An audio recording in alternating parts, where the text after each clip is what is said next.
Next topic is the electric field. Electric field के concept को understand करने के लिए सबसे पहले हम यहाँ पे एक पॉइंट चार्ज कंसिडर करते हैं, दैट इज़ क्यू। तो क्यू के सराउंडिंग्स में जो स्पेस होता है उस स्पेस में इस चार्ज क्यू का इलेक्ट्रिक फील्ड होता है, और किसी भी पॉइंट चार्ज का इलेक्ट्रिक फील्ड जो है वो इन्फिनिटी तक फैला हुआ होता है।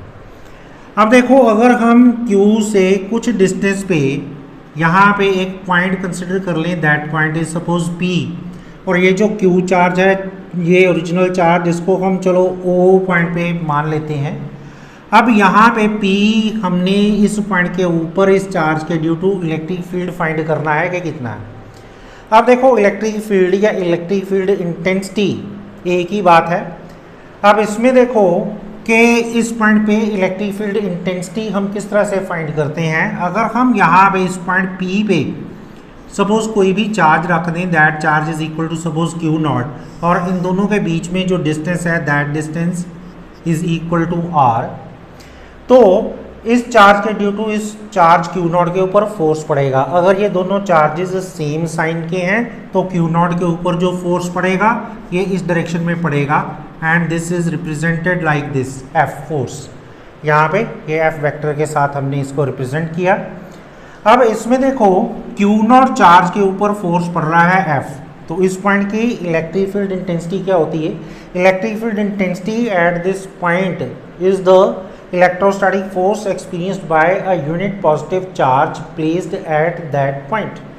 मतलब कि यहाँ पे क्यू नॉट चार्ज रखा तो उसके ऊपर फोर्स पड़ रहा है एफ, तो अगर हम यहाँ पे +1 कूलम चार्ज रख देंगे तो उसके ऊपर जो फोर्स पड़ेगा that force will be the electric field intensity at this point which is given by E equal to F divided by Q not here, and obviously from here its SI unit is Newton per coulomb, force per unit charge, so it will be equal to SI unit will be equal to Newton per coulomb। इसके equal, इसको scalar form में लिखना है तो आप ऐसे लिख सकते हो E is equal to F by Q naught, and this will be equal to F is the force experienced by this charge Q naught due to this charge, which can be written equal to F can be written Q naught divided by 4 pi epsilon naught R square divided by this Q naught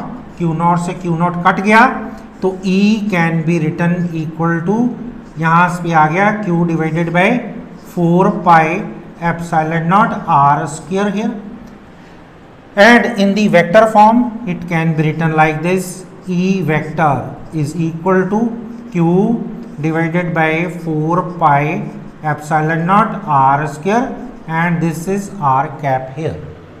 So understand it। अब इसमें देखो E का यहाँ पे हम एक modified formula लिखेंगे, and that formula is electric field is equal to F divided by this Q naught, and here the limit of Q naught is approaches 0 here like this। अब इसमें हम Q naught को approaches 0, Q naught की value as minimum as possible होनी चाहिए, क्योंकि इस point charge के ड्यू टू हमने यहाँ पे इलेक्ट्रिक फील्ड फाइंड करना है, और जब हम यहाँ पे कोई भी चार्ज रखेंगे तो उसका अपना भी इलेक्ट्रिक फील्ड होगा जो कि इसके ड्यू टू इस पॉइंट पे ओरिजिनल इलेक्ट्रिक फील्ड को डिस्टर्ब कर देगा, मतलब चेंज कर देगा। तो यहाँ पे Q naught की वैल्यू जितनी कम होगी, इसका मतलब Q naught के ड्यू टू यहाँ पे इलेक्ट्रिक फील्ड जो है वो उतना वीकर बनेगा, और अगर इसकी वैल्यू जो है वो नियर टू 0 होगी तो इसके ड्यू टू जो यहाँ पे इलेक्ट्रिक फील्ड है वो चेंज नहीं होगा। So the formula is written like this. Understand this. And the next topic is superposition principle applied to the electric field. It is superposition principle applied to the electric field। ये भी उसी तरह से ही है जैसा बेटा आपने इलेक्ट्रोस्टैटिक फोर्स के लिए किया है। अब इसमें देखो, समझना बात को कि this is the coordinate system, this is the origin, this is x axis, this is y axis, this is z axis, and number of point charges are present here. This is point A, this is point B, this is point C, this is point D, and number of point charges are there. और भी charges हैं, and this is the point N here, और यहाँ पे ये this is the point P. और ये different points जो हैं इस पे हम चार्जेस इमेजिन कर लेते हैं. A पे चार्ज है Q1, B पे चार्ज है Q2, C पे चार्ज है Q3, N पे चार्ज है Qn, और नंबर ऑफ पॉइंट चार्जेस हैं. P पे कोई चार्ज प्रेजेंट नहीं है, लेकिन P पे हमने इलेक्ट्रिक फील्ड इंटेंसिटी फाइंड करना है कि इन सभी चार्जेस के ड्यू टू मिला के टोटल कितना होगा. तो कैसे करेंगे? पहले हम पोजीशन वेक्टर से असाइन करेंगे. P का पोजीशन वेक्टर हमने R0 असाइन कर लिया, Q1 का R1, Q2 का पोजीशन वेक्टर R2, एंड इसी तरह से सबका आपने इमेजिन कर लेना है. यहाँ पे मैं थोड़े ड्रॉ कर रहा हूँ Rn लाइक दिस. तो जब आपने इस पॉइंट पे इलेक्ट्रिक फील्ड फाइंड करना है सभी चार्जेस के ड्यू टू, तो उसकी डेफिनेशन क्या है? Electric field at a point due to number of point charges around it is given by the vector sum of all the electric field intensities at this point due to all the individual point charges around it. So total electric field at the point P, that is E, this will be equal to E01 plus E02 plus E03 and so on till E0n. Putting the values, it will be equal to Q1 divided by 4 pi epsilon naught R10 its square R10 cap plus here this is Q2 4 pi epsilon naught R20 its square, this is R20, this is R20 cap, and so on. The last term is Qn Rn naught cap divided by 4 pi epsilon naught Rn naught its a square. And finally in summation form you can write it like this, taking the common term outside. This is 1 divided by 4 pi epsilon naught, sign of summation, it can be written like this, Qi Ri naught cap divided by, this is Ri naught, it's a square here, where I is from 1 to n. So this is the superposition principle applied to the electric field. इसको आपने note करना है. It's almost similar to the electrostatic force जो आपने superposition principle के लिए किया था. एंड द नेक्स्ट हम इलेक्ट्रिक फील्ड के एक दो न्यूमेरिकल्स डिस्कस करेंगे, जो कि न्यूमेरिकल्स आपने पहले इलेक्ट्रोस्टैटिक फोर्स के किए हैं, उसके साथ मिलते जुलते न्यूमेरिकल्स ही हैं. इलेक्ट्रोस्टैटिक फोर्स में क्या है कि जब आप फार्मूला अप्लाई करते हो तो दो पॉइंट चार्जेस के बीच में फोर्स फाइंड करना है, तो Q1 Q2 divided by 4 pi epsilon naught R square होता है. इसमें तो एक ही पॉइंट चार्ज के ड्यू टू किसी भी पॉइंट पे इलेक्ट्रिक फील्ड अगर फाइंड करना है तो उसमें Q1 की वैल्यू तो Q ले सकते हो और Q2 की वैल्यू जो है वो तो 1 आएगी. तो फार्मूला क्या बन जाता है, किसी भी पॉइंट चार्ज के due to electric field find करना है तो it will be equal to Q divided by 4 pi epsilon naught R square. जैसे देखो सिंपलेस्ट न्यूमेरिकल से स्टार्ट करते हैं. जैसे यहाँ पे ये कोई भी पॉइंट चार्ज है और ये पॉइंट चार्ज O पॉइंट पे प्रेजेंट है and this is Q which is equal to I से 2 कूलम हियर. एंड यहाँ पे कोई भी पॉइंट P है. अब इस पॉइंट P का डिस्टेंस हम कुछ मान लेते हैं कि R is equal to I से के 2 मीटर है और हमने इस पॉइंट P पे इस चार्ज के due to electric field find करना है या इलेक्ट्रिक फील्ड इंटेंसिटी फाइंड करनी है, एक ही बात. अब देखो इस चार्ज के ड्यू टू यहाँ पे इलेक्ट्रिक फील्ड इंटेंसिटी फाइंड करनी है, तो ये तो पॉजिटिव चार्ज है तो इलेक्ट्रिक फील्ड इंटेंसिटी की डायरेक्शन तो इधर ही होगी. तो मैं E वेक्टर जो है वो ऐसे मैं इंडिकेट कर देता हूँ.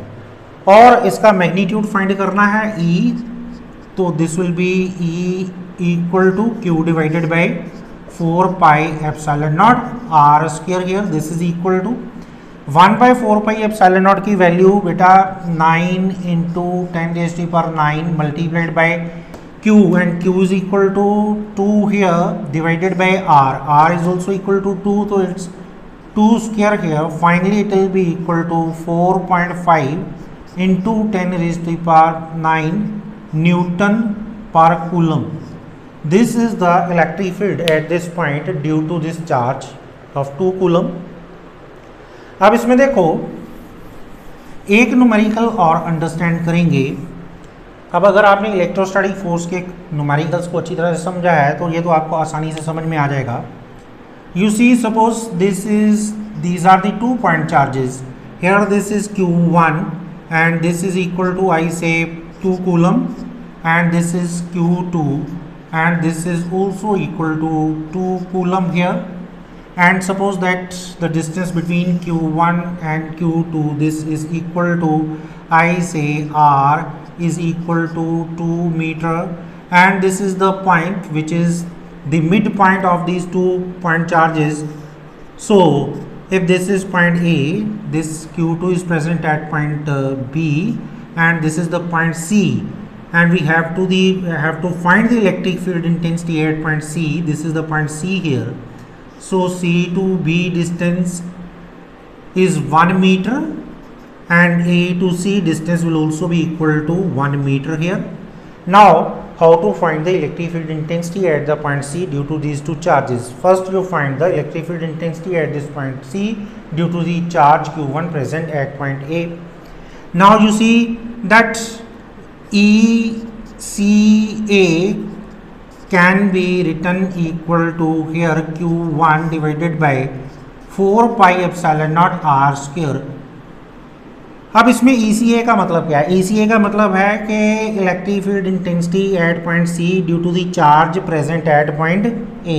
तो पॉइंट A पे कौन सा चार्ज प्रेजेंट है? Q1. So when you put all the values, अब इसमें A और C के बीच में जो डिस्टेंस है वो कितना है? That is equal to 1 metre. So you get it equal to, you see Q1 की वैल्यू 2 दी हुई है, तो जब आप इसको कैलकुलेट करोगे तो it will be definitely equal to 18 into 10 raised to the power 9 newton per coulomb. और आपको समझ होनी चाहिए कि जब आप इस चार्ज के ड्यू टू यहाँ पे इलेक्ट्रिक फील्ड फाइंड करोगे तो that is ECB. This will be equal to Q2 divided by 4 pi epsilon naught R square. अब इसमें अगर हमने R2 यहाँ पे मैंने 2 मीटर लिखा है, तो यहाँ पे मैं R लिखने की बजाय better I write it equal to RCA. तो RCA का स्क्वायर, तो ये डिस्टेंस मैं लिख देता हूँ RCB. तो this is RCB square. So RCA this is equal to 1, RCB this is also equal to 1. So this is also equal to 18 into 10 raised to the power 9 newton per coulomb. Now यहाँ पे मैं directions indicate कर रहा हूँ. इस charge के due to यहाँ पे जो इलेक्ट्रिक फील्ड होगा C पॉइंट पे, यहाँ से मैं डायरेक्शन बना रहा हूँ. ECA will be in this direction. क्योंकि ये पॉजिटिव चार्ज है तो यहाँ पे +1 कूलम चार्ज रखोगे तो इसके ऊपर जो फोर्स पड़ेगा इस डायरेक्शन में पड़ेगा. यहाँ पे हमने इमेजिन किया हुआ है कि +1 कूलम चार्ज है और वहाँ पे कितना फोर्स पड़ रहा है वही तो फाइंड कर रहे हैं. इस चार्ज के ड्यू टू यहाँ पे जो फोर्स पड़ेगा ये इस डायरेक्शन में पड़ेगा. तो ECB will be in this direction and both the magnitudes are equal. So you know that E is equal to ECA plus ECB. हम ऐसे फाइंड करते हैं ना, वेक्टर सम करना है दोनों इलेक्ट्रिक फील्ड इंटेंसिटीज का.